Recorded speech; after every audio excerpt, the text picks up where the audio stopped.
বালি আনতে যাওয়ার পথে খালি গাড়ি উল্টে মৃত্যু হলো এক যুবকের। ঘটনাটি ঘটেছে আজ সকালে পূর্ব বর্ধমানের বেলকাশ অঞ্চলের বহরপুর দাসপাড়া এলাকায়। স্থানীয় সূত্রে জানা গেছে, আজ সকাল প্রায় 7টা নাগাদ জুজুটি এলাকাতে বালি আনতে দ্রুত গতিতে যাচ্ছিল এই ট্রাক্টরটি। বহরপুর দাসপাড়া এলাকায় নিয়ন্ত্রণ হারিয়ে গাড়িটি উল্টে যায় বাঁধের নিচে। ঘটনায় মৃত্যু হয় চালকের, তবে চালকের নাম ঠিকানা এখনো পর্যন্ত জানা যায়নি। আহত হন আরও এক ব্যক্তি, তাকে বর্ধমান মেডিকেল কলেজ হাসপাতালে ভর্তি করা হয়েছে বলে স্থানীয় সূত্রে খবর। এই ঘটনায় ক্ষোভে ফেটে পড়ে স্থানীয়রা। তবে এই ঘটনার জন্য স্থানীয়রা দায়ী করেন পুলিশ প্রশাসনকে। স্থানীয় বাসিন্দা অশোক মল্লিক বলেন, এই ঘটনার জন্য সম্পূর্ণ দায়ী হচ্ছেন পুলিশ প্রশাসন, কারণ তাদের নাকের ডগা দিয়ে প্রতিনিয়ত বেআইনিভাবে বালি বোঝাই গাড়ি চলছে। একাধিকবার জানানো সত্ত্বেও পুলিশ প্রশাসন কোনো পদক্ষেপ নিচ্ছে না। এর আগেও বালি বোঝাই ট্রাক্টরের দৌরত্বে দুর্ঘটনার কবলে পড়তে হয়েছে স্থানীয় বাসিন্দাদের। পূর্ব বর্ধমান থেকে সঞ্জিত কুড়ি রিপোর্ট, সংবাদ একলব্য। কি হয়েছিল এখানে? দীর্ঘদিন ধরে বেআইনি বালি চলছে। এই রাস্তাটা মাত্র কয়েক মাস হয়েছে, বালি গিয়ে একদম রাস্তাটাকে নষ্ট করে দিচ্ছে। এর আগেও মারা গেছে। এখানে স্কুলের ছেলে মেয়েদের স্কুল যেতে পারে না, রাস্তা সাইড দিতে পারে না, এবং গাড়িগুলো এত স্পিডে যায়। কিছুদিন আগে আমার বৌদিকে অ্যাক্সিডেন্ট করে মেরে দিত, আর 1 মাস আগে সে কোনো রকম ট্রিটমেন্ট করে আমরা কিছু করিনি, ছেড়ে দিয়েছিলাম। আবার এই আজকে এই ঘটনার জন্য সম্পূর্ণ দায়ী হচ্ছে পুলিশ প্রশাসন, কারণ তারা সবকিছু জানে। তাদের নাকের ডগার উপর দিয়ে গাড়িগুলোকে নিয়ে যাচ্ছে, এই বেআইনি গাড়িগুলোকে তারা কিভাবে নিয়ে যাচ্ছে না নিয়ে যাচ্ছে সেটা সাধারণ পাবলিক সব জানে, আজ পর্যন্ত বন্ধ করতে পারেনি। এটা হচ্ছে আমাদের প্রতিবাদ। ইমিডিয়েটলি বেআইনি বালি খাত এবং বেআইনি বালি যদি বন্ধ করতে না পারে, তাহলে আগামী দিনে এরকম ঘটনা আবার ঘটবে।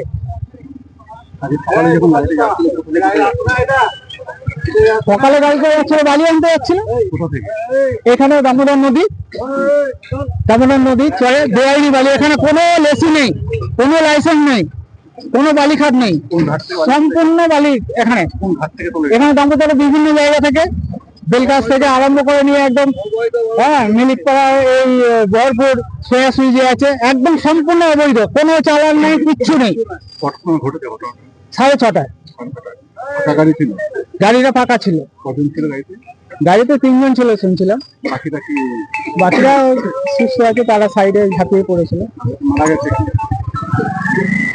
মারা গেছে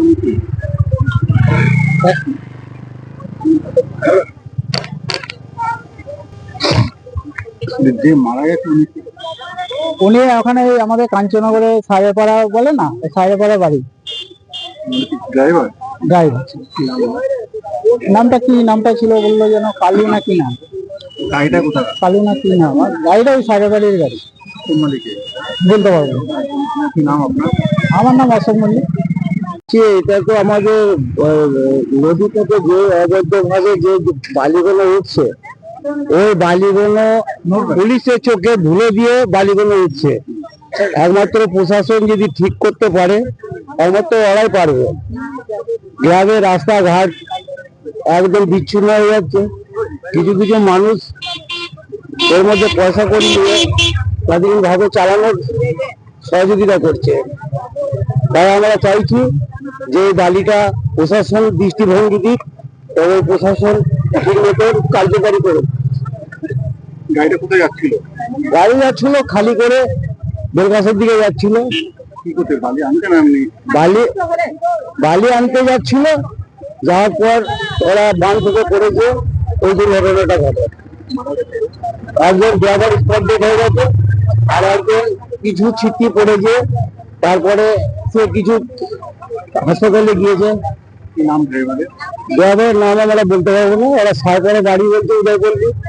এটা দাসপাড়া ভাঙে হয়েছে, বহরপুর দাসপাড়া ভাঙে এই ঘটনাটা ঘটে। গাড়িতে 2 জন ছিল, একজন খালাসি, একজন ড্রাইভার। মালিকের জানা আছে? এটা বলি মালিকদেরই হবে।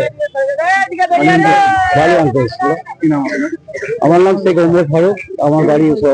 এই বিষয়ে কি পুলিশকে জানানো হয়েছে? বিষয় তো পুলিশ তো এসছে, পুলিশ দেখছে। বেআইনি বালি বিষয় নিয়ে সে তো বহুতবার রিপোর্ট দেওয়া হয়েছে। রাস্তাঘাট তো বিচ্ছিন্ন হয়ে যাচ্ছে। রাস্তাঘাটে যেসব গ্রাম দিয়ে যাচ্ছে, সে রাস্তাঘাটগুলো দেখুক আগে। ওগুলো বলতে গেলে ঝামেলা ঝঞ্ঝাটে করতে হচ্ছে।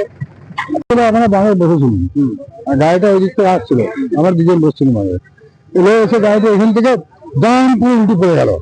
আমরা ছুটে এলাম দুজন মিলে এসে দেখে দেখলাম তো একজনকে কোনো ভাবে সে বেরিয়ে গেল, খারাপ ছিল সে বেরিয়ে গেল। হ্যাঁ, তার মোবাইল ছুটতে পালিয়ে গেছে, সেই মোবাইলটা 20 টাকা দেওয়া হলো। এসে দেখি দুজন মিলে গাড়িটা শুনতে পাচ্ছি না, দুজন বাল থেকে উঠে হাঁকলাম, তাহলে সব ছুটে এলো, সব চেষ্টা করলো গাড়িটা তোলার জন্য। ওটা তখন ডেট হয়ে গেছে, মারা গেছে, না মারা গেছে।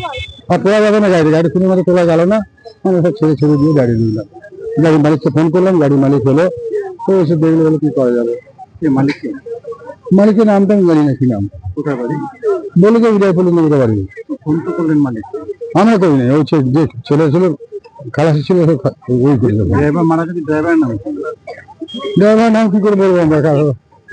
কার্তিক।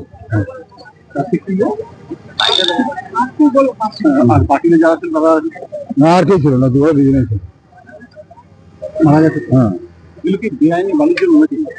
এখন কি করবো, বেআইনি বালি তো একবার সে সারা রাত তার দিন চলছে একদম।